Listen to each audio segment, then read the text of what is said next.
Halo, selamat datang di video pembelajaran bersama Ibu Yola. Sebelum kita mulai, jangan lupa untuk klik tombol like, share, dan subscribe untuk mendukung video ini.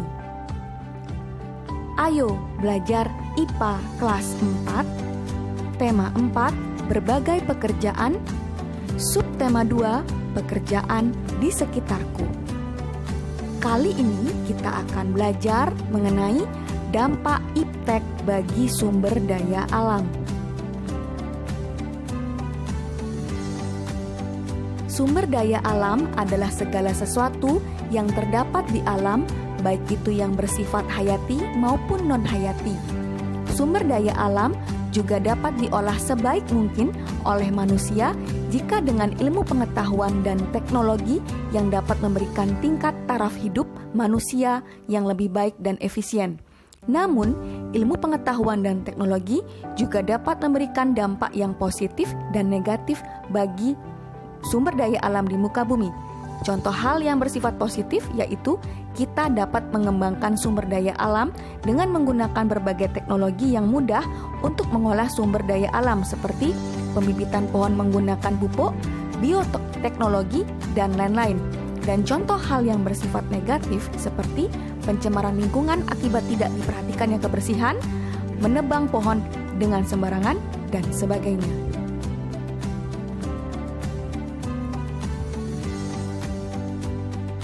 Tanah.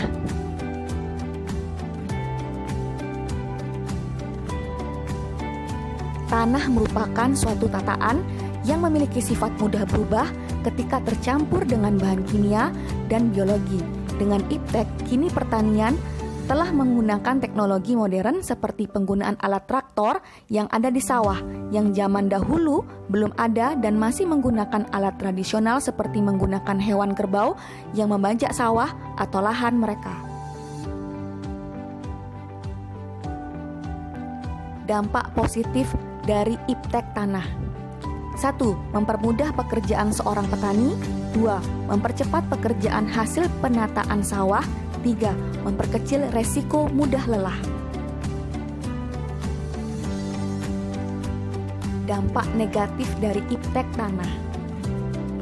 1. Hasil tataan tanah oleh traktor tidak merata. 2. Membutuhkan biaya bahan bakar. 3. Tidak dapat didaur ulang ketika terjadi kerusakan. Air. Air merupakan sumber daya alam yang tidak akan ada habisnya sehingga manusia dapat menggunakan dengan sebaik-baiknya. Secara alami, manusia dapat memperoleh air dari mata air sungai, danau, dan pegunungan yang merupakan air permukaan umum. Dengan pengalaman dan kecerdasan manusia membuat sumur di dekat pemukiman tempat tinggal di sekitarnya. Dengan bantuan iptek, manusia dapat mempermudah mengambil air dengan bantuan tenaga listrik kecil atau mikrohidra, sehingga tenaga manusia tidak dipakai.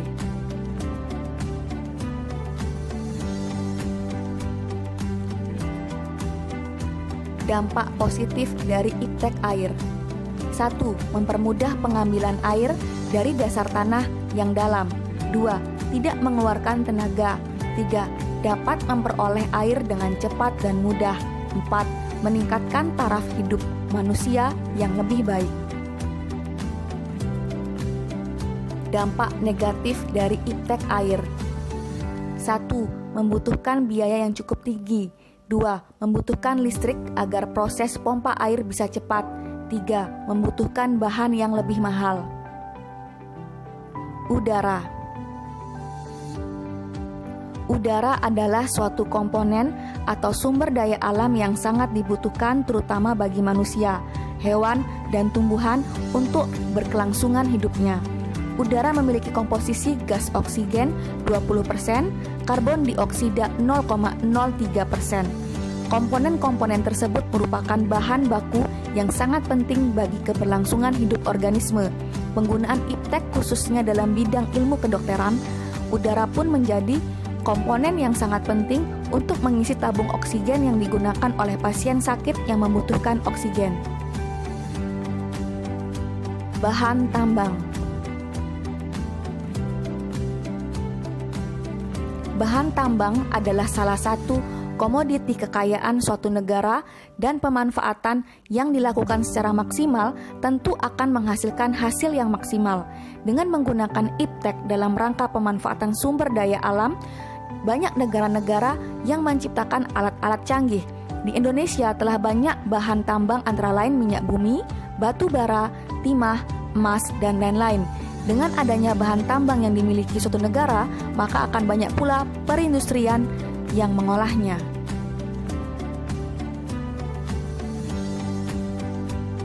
Dampak positif dari iptek bahan tambang. 1.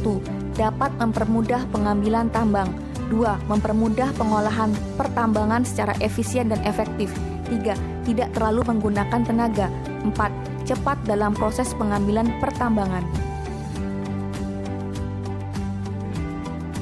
Dampak negatif dari iptek bahan tambang. 1. Berkurangnya bahan pertambangan secara cepat.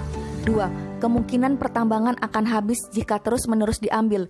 3. Menimbulkan kerusakan dan pencemaran lingkungan terutama tanah.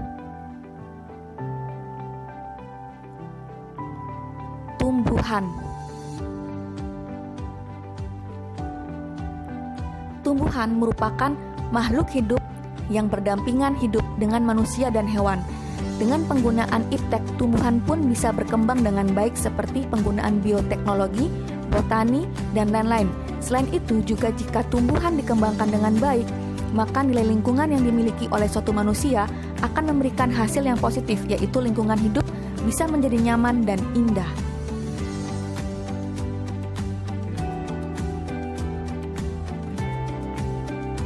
Pelestarian kekayaan alam hayati.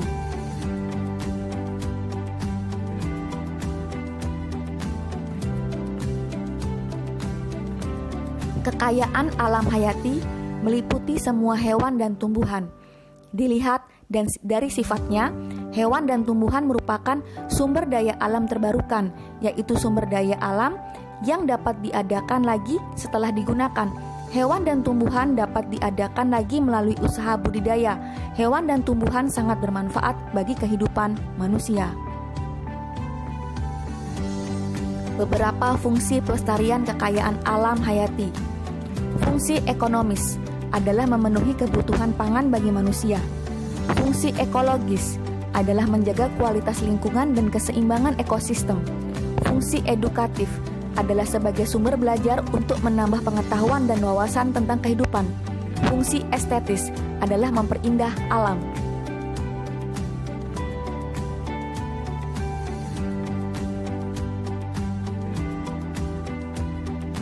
Upaya pelestarian kekayaan alam hayati. Reuse, memanfaatkan kembali barang bekas tanpa harus memprosesnya terlebih dahulu. Replacement, mengganti suatu yang lebih hemat dan lebih aman. Refusal, menolak bahan yang membahayakan keseimbangan lingkungan dan keselamatan hidup organisme.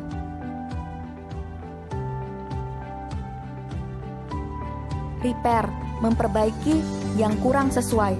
Reconstruct, menyusun ulang struktur yang tidak sesuai. Redactability, memperpanjang umur suatu bahan. Reduce, mengurangi limbah. Recycle, mendaur ulang kembali. Recovery, memperoleh kembali komponen-komponen yang bermanfaat melalui proses kimia.